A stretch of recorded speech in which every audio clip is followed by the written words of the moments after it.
Hello అండి, welcome back to our channel. I'm yours mechanic Basha from Nellore. ఈరోజు మా వర్క్షాప్లో రాయల్ ఎన్ఫీల్డ్ బుల్లెట్ బైక్కి జనరల్ సర్వీస్ అనేది చేస్తున్నాము.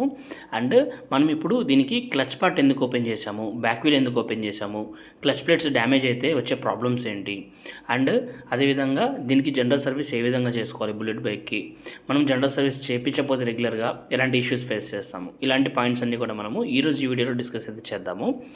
బుల్లెట్ బైక్ లవర్స్ ఎవరైతే ఉంటారో ఖచ్చితంగా ఈ వీడియోని మాత్రం స్కిప్ చేయకుండా ఎండ్ వరకు చూడండి. మీ బుల్లెట్ బైక్కి సంబంధించిన మంచి ఇన్ఫో అయితే దొరుకుతుంది. దాని మెయింటెనెన్స్ టిప్స్ కూడా మీకు చెప్తాను ఈ వీడియోలో. ఓకేనా? ఎవరైనా కొత్త వాళ్ళు మన ఛానల్ చూస్తున్నట్లయితే please subscribe to our channel. వీడియోని లైక్ చేసి షేర్ అయితే చేయండి మీ బుల్లెట్ బైక్ ఉన్న ఫ్రెండ్స్కి. ఇంకా వీడియోలోకి అయితే వెళ్దాం. సో ఈ రాయల్ ఎన్ఫీల్డ్ బుల్లెట్ వచ్చేసి మా మేనేజర్ది. సో ఆయన అయితే నా బైక్ సర్వీసింగ్ చేయాలని చెప్పేసి మన దగ్గరికి అయితే ఇచ్చారనమాట.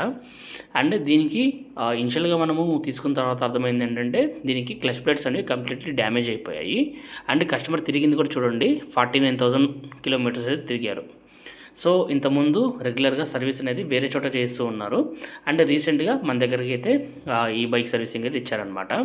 అండ్ దీని మెయింటెనెన్స్ అయితే కంప్లీట్లీ జీరోనే చెప్పుకోవచ్చు. ఎందుకంటే బైక్ అవుట్లుక్ చూడడానికి మంచిగా ఉన్నా కానీ ఇంజన్ పర్ఫార్మెన్స్ లైక్ మనకి క్లచ్ ప్లేట్లు కంప్లీట్గా ఓన్ అయిపోయాయి, చైన్స్ ప్యాకెట్స్ డ్యామేజ్ అయ్యాయి, బ్రేక్స్ కరెక్ట్గా పట్టలేదు, విపరీతమైన సౌండ్స్ ఇంజన్లో. సో ఇవన్నీ ప్రాబ్లమ్స్ అయితే ఉన్నాయి. అండ్ బ్రేక్ షూస్ మీకు చూపించాను కదా ఎలా అయిపోయాయో. అండ్ దీనికి ఇప్పుడు ప్రాపర్ సర్వీసింగ్ అనేది చేయాలి మన వర్క్షాప్లో. అండ్ వర్క్ అయితే ఆల్మోస్ట్ స్టార్ట్ చేసేసాము. దీనిలో ఉండే క్లచ్ ప్లేట్స్ అన్నీ కూడా తీసేసాము. అదేవిధంగా వెనకాల చైన్స్ ప్యాకెట్స్ ఓపెన్ చేసేసాము. అండ్ దాంతోపాటుగా ఎయిర్ ఫిల్టర్ కూడా దీన్ని చేంజ్ చేసేయాలి, బ్రేక్ షూస్ చేంజ్ చేసేయాలి, స్పాకెట్ బేరింగ్ చేంజ్ చేసేయాలి. సో ఇవన్నీ కూడా మనం ఇప్పుడు దీనికి కంప్లీట్ ఒక సర్వీస్ అయితే చేయబోతున్నాము. అండ్ హెడ్ బోర్ అయితే ఓకే పర్లేదు, ఇప్పుడే ఇమీడియట్గా చేయాల్సిన అవసరం లేదు, సుమారుగా ఉంది కాబట్టి దాన్ని అయితే టచ్ చేయలేదు. జనరల్ సర్వీస్ వరకు మాత్రమే ఈ బైక్కి చేయబోతున్నాము. బుల్లెట్ బైక్లో క్లచ్ ప్లేట్స్ అనేవి డ్యామేజ్ అయ్యని చెప్పేసి ఎలా తెలుసుకోవాలి? యాక్చువల్లీ బుల్లెట్ బైక్లో దానికి ఉండే ఇంజిన్ పవర్ బ్యాక్ వీల్కి ఎఫిషియెంట్గా వెళ్ళాలంటే క్లచ్ ప్లేట్స్ అనేవి చాలా హెల్తీగా ఉండాలి. క్లచ్ ప్లేట్స్ మాత్రం అరిగిపోతే డిఫరెంట్ కైండ్ ఆఫ్ మనకి ఇష్యూస్ మీకు కనిపిస్తాయి బైక్లో. ఫర్ సపోజ్ పికప్ అనేది కంప్లీట్గా పడిపోతుంది. మీరు ఎంత యాక్సిలరేషన్ ఇచ్చినా కానీ ఆర్పిఎం పెరుగుతుంది కానీ బండి అనేది ముందరికి కరెక్ట్గా లాగదు. అదేవిధంగా మీరు ఎప్పుడైనా ఆఫ్ రోడింగ్ చేసేటప్పుడు ఘాట్ రోడ్లు కానీ కొండలు కానీ ఎక్కించినప్పుడు మాత్రం, కొండలు అంటే ఇన్ ద సెన్స్ కొంచెం ఎత్తుపలం ఉన్నవి ఎక్కించారంటే మాత్రం బండి అనేది అస్సలు లాగదు.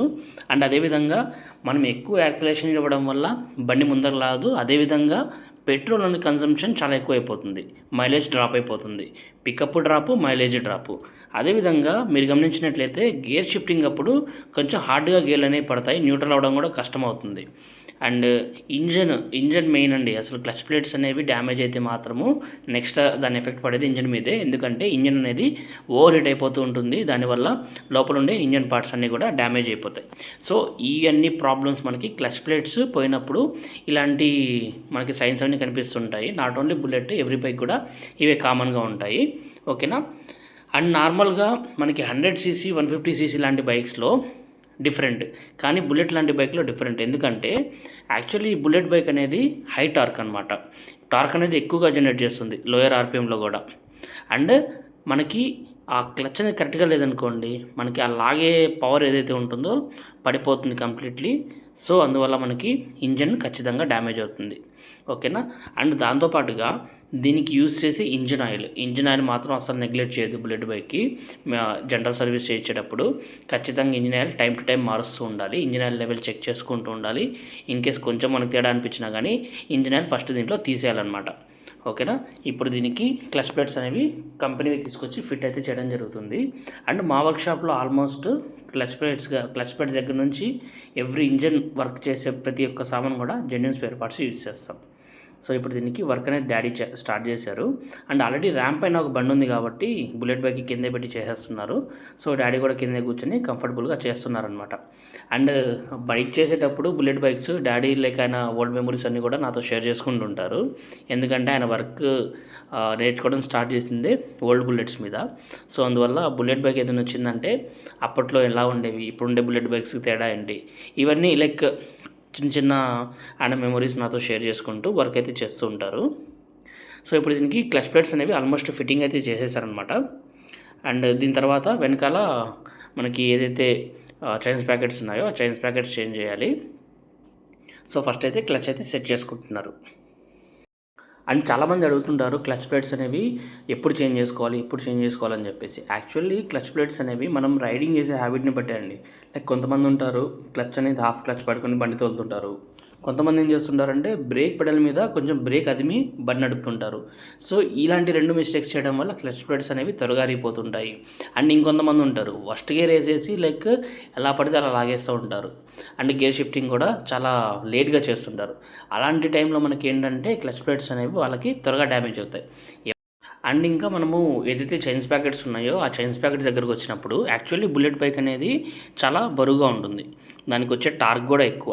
సో అలాంటప్పుడు దీనికి చైన్ అనేది చాలా ఇంపార్టెంట్. ఎందుకంటే ఆ చైనే కదా మనకి పవర్ని ట్రాన్స్మిట్ చేస్తుంది వెనకాల వీల్‌కి.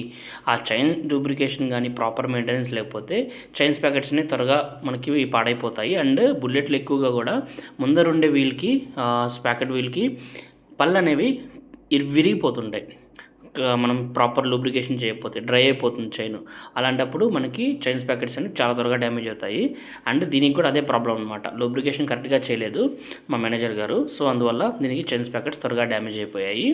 అండ్ రన్నింగ్‌లో ఉన్నప్పుడు మనకి చైన్స్ ప్యాకెట్స్ పాడైనప్పుడు విపరీతమైన కట్ కట్ అని చెప్పేసి సౌండ్ అయితే వస్తూ ఉంటుంది. అదేవిధంగా చైన్ లాగుతున్నప్పుడు అప్ అండ్ డౌన్ ఆడుతూ ఉంటుంది. మనకి రన్నింగ్‌లో నాయిస్ అనేది చాలా ఎక్కువగా ఉంటుందన్నమాట. సో అలాంటి ప్రాబ్లమ్స్ అన్నీ కూడా మనకి చైన్స్ ప్యాకెట్స్ బాలేనప్పుడు వస్తాయి. అండ్ నేనైతే బుల్లెట్ బైక్‌కి ప్రిఫర్ చేయమని చెప్పేది దీనికి కూడా రోల్ చేయమని చెప్తాను. లేకపోతే కంపెనీవైనా యూజ్ చేయొచ్చు. ఈ 2 కంపెనీస్‌లో మీరు ఏవైనా యూజ్ చేసుకోవచ్చు చైన్స్ ప్యాకెట్స్ వరకు నో ప్రాబ్లమ్. ఓకేనా. కానీ ఇంజిన్‌కి సంబంధించిన ఏ వర్క్ చేస్తున్నా గానీ ఖచ్చితంగా royal Enfield genuine spare parts మాత్రమే యూజ్ చేయండి.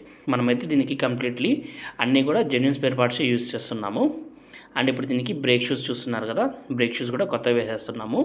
అండ్ మన బండికి బ్రేక్స్ అనేవి చాలా ఇంపార్టెంట్. ఎందుకంటే మనం హై స్పీడ్లో ఉన్నప్పుడు బండి ఆగాలంటే బ్రేక్స్ అనేవి చాలా ఇంపార్టెంట్. దట్టు రాయల్ ఎన్ఫీల్డ్ లాంటి బైక్స్కి మాత్రము ప్రాపర్గా బ్రేక్ అడ్జస్ట్మెంట్ ఎంత ఉంది ఏంటని చెప్పి చెక్ చేసుకోవాలి. అండ్ చాలామంది కూడా మనకి రాయల్ ఎన్ఫీల్డ్ బుల్లెట్ క్లాసిక్ 350 లాంటి బైక్స్ మీద లాంగ్ రైడ్స్ అయితే చేస్తుంటారు. వాళ్ళు ఒకసారి మీ బ్రేక్స్ని ప్రాపర్గా చెక్ చేసుకుంటూ ఉండండి. అడ్జస్ట్మెంట్ ఉందో అనేది చెక్ చేసుకుంటూ ఉండండి. ఓకేనా. Have a safe riding. And దాంతోపాటుగా దీనికి వచ్చే జనరల్ సర్వీస్లో మనము దీనికి ఇప్పుడు ఎయిర్ ఫిల్టర్ కూడా చేంజ్ చేస్తున్నాము, ఇంజిన్ ఆయిల్ చేంజ్ చేస్తున్నాము, అదేవిధంగా ఆయిల్ ఫిల్టర్ ఇవన్నీ కూడా చేంజ్ అయితే చేసేస్తున్నాం అనమాట. ప్రాపర్ జనరల్ సర్వీస్ అనేది ఈ బైక్కి జరుగుతుంది. ఇప్పటిదాకా దీనికి ఏంటంటే సుమారుగా పైన వర్క్ అయితే జరిగింది. మన వర్క్షాప్కి వచ్చిన తర్వాత కంప్లీట్ సర్వీస్ అయితే చేసేస్తున్నాము.